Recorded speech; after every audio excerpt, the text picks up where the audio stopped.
and welcome to Eastern Lifestyle. I'm your host, Davia Pugh. And I'm your reporter, Kaylee Riccatelli. Thank you for joining us today. We've got an awesome show coming your way. We'll do some American Ninja Warrior obstacles at a gym and training center in Winterville. We'll explore the beautiful town of Oriental. Plus, you'll find out how to get a great deal when you dine at this amazing ENC restaurant. And that's all coming up soon, but now we need to get into what makes this day special. So, Kaylee, start us off. So today is National Ice Cream Day. Oh my God. So some people think that Thomas Jefferson introduced ice cream to America, but that's actually not true. So I'll start with ice cream. Has been around for thousands of years. The ancient Persians were the first ones to develop refrigeration techniques that allowed to keep things like ice cream cold enough. So that was when they first started making desserts, like creamy frozen desserts. Okay. But Thomas Jefferson did not bring ice cream to America. It was actually first documented here in 1744, before he was even ambassador to France. And it was a governor in Maryland who served ice cream like as a dessert at a party. And so ice cream really is something to write home about because one of his guests wrote a letter about it, about how delicious ice cream was. And George Washington liked ice cream so much that he had a mechanical ice cream maker put into his home in Mount Vernon. So historically, we love ice cream here. It's never gone away. Do you have a favorite ice cream flavor? I like Ripple ice cream, like when it has a mixture, like caramel, vanilla, maybe some chocolate. It just depends. Just like throughout. Yeah. I really love caramel or peanut butter incorporated in my ice cream. I really love strawberry too. Strawberry is a solid one. Yeah. See, I like cookie dough and peanut butter cup. I like chunks in my ice cream because I like being able to chew something. And I like Snickers. Oh, yeah. So what else is today? So today is also National Horse Day. I love horses. Yes, I love horses. They're beautiful. So basically this day is to remember the economic, historic, and cultural contributions that horses have in America.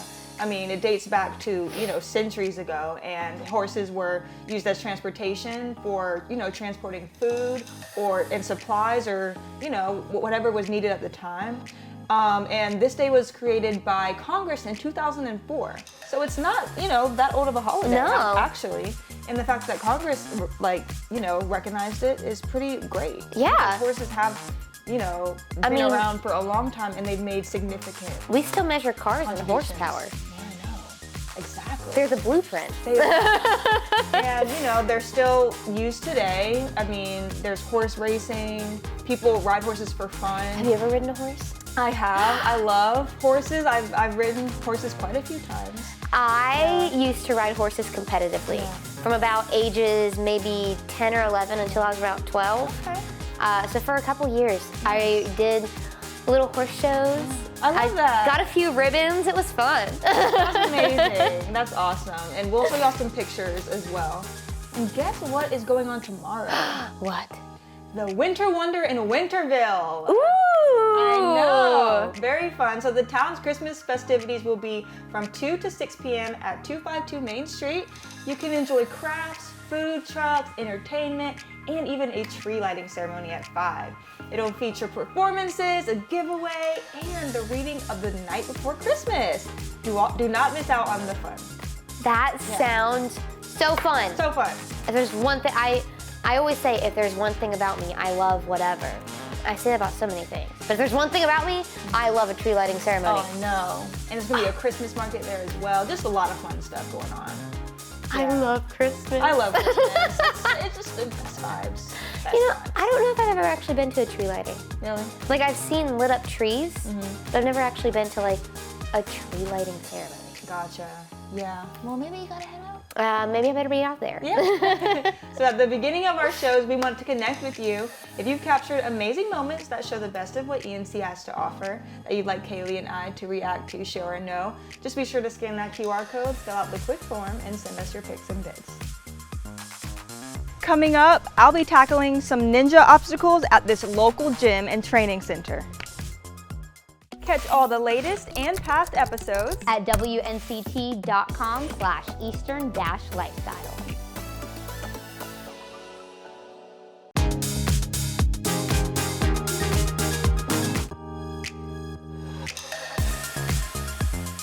Hey everyone, I'm your host, Davia, and today we are at Warrior Zone in Winterville to take on some challenging Ninja Warrior obstacles.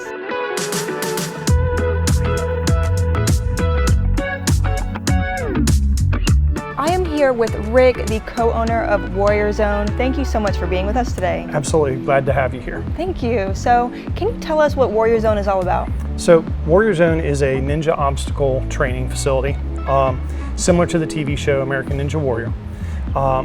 The big focus for us is to be able to train whole humans. We do that through functional fitness with the various obstacles that you've seen through the TV show and what we've all grown up with, from playgrounds to obstacle courses to making up things in the backyard, climbing trees, you name it. The idea behind it is that we have athletes that come in that train to better themselves recreationally. We also have athletes who are dual sport, so they play another sport, but they come here because the body awareness and the agility and the balance training they receive, they take that to the other sports. And then we also have athletes that come here to train competitively, to compete both locally or regionally with our state league, Ninja Carolina, or even nationally or internationally with some of the various leagues and organizations that exist. Awesome. Now, before I tackle this, can you tell me the rules, the gym rules? Sure. Very simply, closed-toed, tennis shoes or athletic shoes of some sort have to stay on at all times. Okay. You have to sign a waiver. Not that it's necessarily a dangerous exercise, but as any sport is, there's the possibility. Listen to the coaches. Don't try an obstacle if it's not set up appropriately. If it's got a sign on it that says, don't get on this, don't get on this. If you have any questions about obstacles, then certainly you ask us and we help you out with it.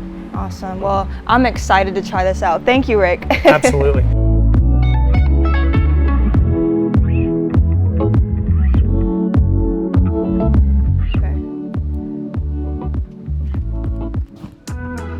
I'm so tall. Reach out with one hand. There you go. And pull. You can match hands, which is bring them together. That was terrible. It wasn't bad for a beginner. Some people like to do the rings where they go like this and hold up here, which is a lot harder. That's a lot of upper body strength. You go like this, and when you come back, do a tap swing. Oh, okay. See how you bring them down and then up. And then Got down. it. There you go. There. Great job. I'm on the ground. And then I gotta get to that blue box, right? Yes. Got it. Got it. Nice. You got it. Okay. I did it. Got it. Nice. Now reach out. Great job. Nice. Nice. Okay, you got it. Now I jump to that one. You can. Swing. Go for it. Nice. I definitely grabbed it. Yeah. But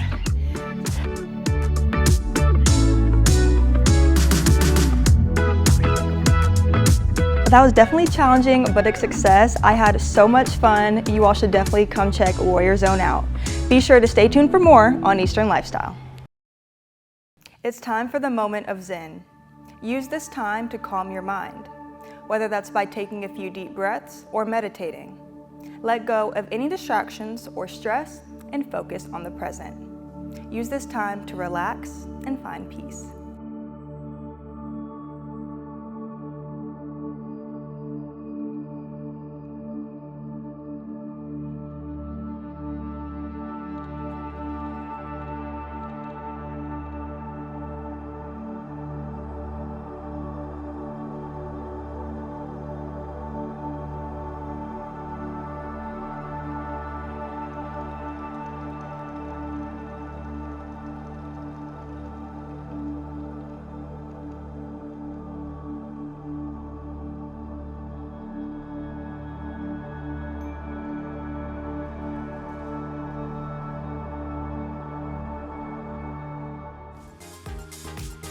I'm Kaylee Riccatelli, and coming up on Eastern Lifestyle, we're visiting an ever-evolving town along the river in eastern North Carolina. And just wait till you hear what it's named after.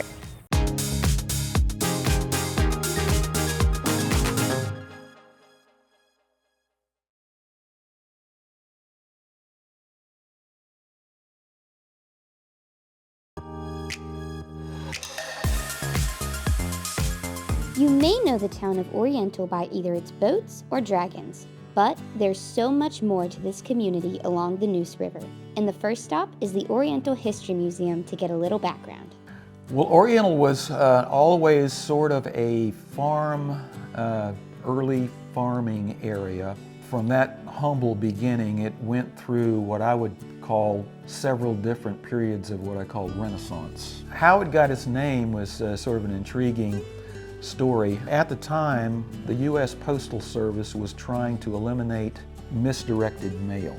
The Postal Service promulgated a regulation that required these outlying little towns and areas to come up with their own one-word place names. The postmaster at the time, Lewis B. Midget, his wife, Becky Midget, was on a trip to visit relatives in Manteo, and when Miss Becky, as she was called, was visiting her friends and relatives in Manteo, she saw the name Oriental somewhere in a house she was visiting. And most people, including myself, think that was a name that was on the steamer Oriental that wrecked near Pea Island. Brought the name back to the town, presented it at a town meeting, and everybody accepted it at some point, and that's how Oriental actually got its name. I think around the early 70s, when the area started becoming popular for sailors and recreational boaters, they came up with the dragon motif as a way of maybe promoting an alternative, I guess, vibe for the town. Everybody loves dragons, you know, and of course this is kind of morphed into a big dragon ceremony, you know, and at the end of the year they have the marching of the dragon through town, and then they regularly have these parades with dragons. The dragon lore has grown out of this this thought that you know, Oriental just sounds like something exotic. While the dragon is the town's icon, the History Museum's adopted symbol is the compass rose. The one painted on the ground in front of the door pays homage to the one that was painted on the top floor of the old town hall, which was my first stop after leaving the museum.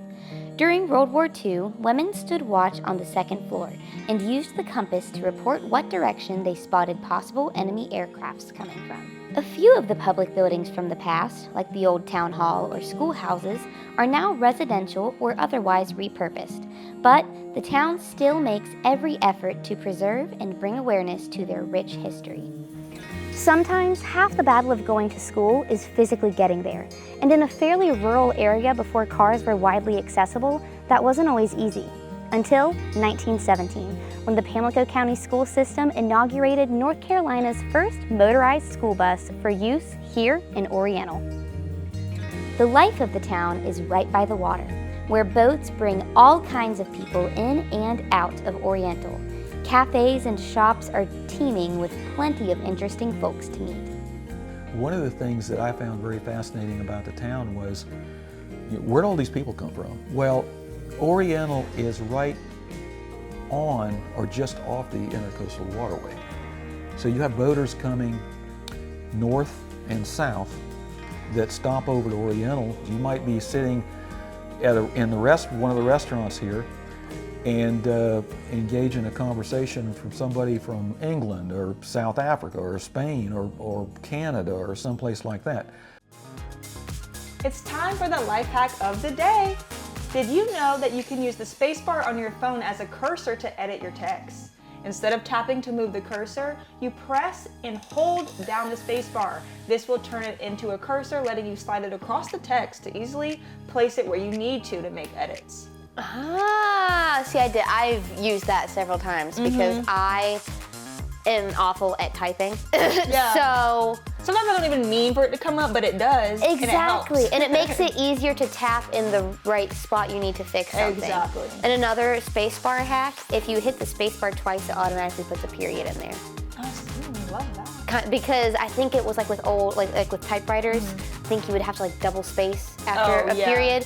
So my dad is used to hitting the space bar twice, and he's always complained about how he always does that when he's texting. I'm like, well, it'll put a period in there for you. My mom does that too. She has like 2 spaces. Yeah. That makes sense. Yeah. Okay. Up next is an opportunity for great savings at one of the best ENC restaurants. But before that, let's get into trivia.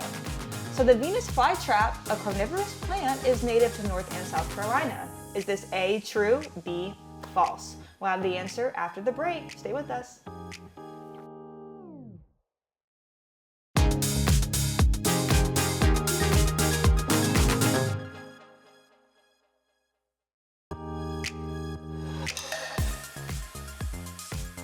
We're back. So, did you get this right? If you chose A, true, you are correct. The Venus flytrap is native to a small area within a 75-mile radius of Wilmington, North Carolina, and the plant relies on insects for nourishment. This segment is sponsored by Main and Mill.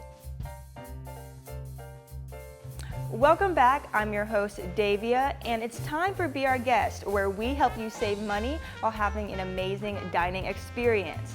Today, we are at Main and Mill, Oyster Bar and Tavern in Winterville. Make sure to go to WNCT.com and get your $50 certificate for only $25 because they will sell out fast. We are here with Maria Munoz, the manager and bartender here at Main and Mill, Oyster Bar and Tavern. Thank you so much for being with us today. Thank you for having me. I'm really excited to welcome you guys in and show you all the great stuff that we have here. Yeah. With the oysters come our homemade cocktail sauce that Alex, our oyster shucker, makes. Homemade vignettes, like a vinegar-based, cucumbers, onions, and cream horseradish. Now tell us about these tacos. Oh my God. So these are actually one of my absolute favorite dishes that we have on the menu. It took me a long time to try because I was a little weary about like tuna and tacos in general. I don't know, but they're fantastic. They're lightly seared. The tuna melts in your mouth, and you get a lot. Like Yeah, they're that's huge, a good huge portion. They will absolutely fill you up. So this is our cranberry and pecan salad.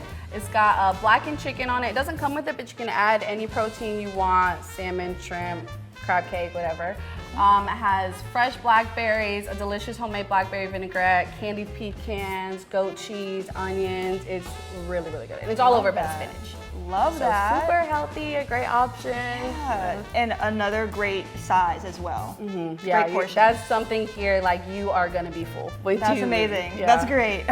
Now let's move into this salmon dish. Yeah, so Wow. moving more into our entree choices, this is our honey buttered salmon. Homemade honey butter with a little bit of a lime into it. It's over white rice and panko Parmesan crusted asparagus. It's another fantastic choice. Now moving on to this pasta dish. Oh my goodness. Yeah, so like great. I was saying, more of a richer option, a little bit heavier, but it gives you that like southern hug. It's so good. It's got a little bit of a kick to it. Okay. Covered with 4 juicy scallops. Now we move into dessert. Tell us what we Yeah, have. so this is one of our very, very new desserts that we recently just added like this last week to the menu. It is a banana pudding and cookie pie. So it has this delicious cookie crust, banana pudding cheesecake, cookie mousse, and you see it's topped with all those delicious cookie pieces. So this is one of our new ones. We're gonna be releasing a fall cocktail menu up in the coming weeks. It's a pumpkin spice latte inspired cocktail. Yeah, so we call it PSL for short. Love. It's got homemade pumpkin spice syrup mixed with cold brew concentrate, rum chata, and of course vanilla liquor, or vanilla vodka, sorry. Okay, great. That looks delicious. Now tell us about this one So here. this one is the Channel Orange. So this has mezcal, Aperol, gin, pineapple, demi, syrup, and orange. And so Main and Mill is also family owned and operated? Yes, Okay. yes. So David Munoz, my brother, is the owner here. He's here a lot, always working. You'll see me a lot here. My sister works in the back and his son always works in the back. So everywhere you are, there's a little bit of Munoz touch. Our hands are involved. We are here. I love that. Yeah. Thank you for sharing and thank you for allowing us to be here. Yeah, thank you so much for having us. I'm really, really excited for everyone to be able to come and enjoy. Yeah, I can't wait to dig in. Let's eat. Let's eat. These are just some of the delicious menu items that Main and Mill, Oyster Bar, and Tavern have. Make sure to go to WNCT.com, find the Be Our Guest tab, and get your $50 gift certificate for only $25 before they sell out. This segment is sponsored by Main and Mill. So now it's time for This or That, where Kaylee and I will choose between two choices which one we'd rather do or have. So the question is, would you rather eat a spoonful of mayo or a spoonful of cinnamon? Can I pick neither? You have to pick. I think I would rather do a spoonful of mayo Spoonful of mayo. because mayo isn't that bad. I choose mayo as Yeah. well because I do enjoy mayo as a condiment. Yes. I put it on my sandwiches, like most sandwiches. Do you know an incredible woman that's making a difference? If you do, be sure to scan that QR code on your screen and nominate her for the Remarkable Women campaign by December 20th, which is next Friday. Thank you so much for joining us today. Remember to enjoy every moment of your Eastern lifestyle. We'll see you next time. Have a great rest of your day.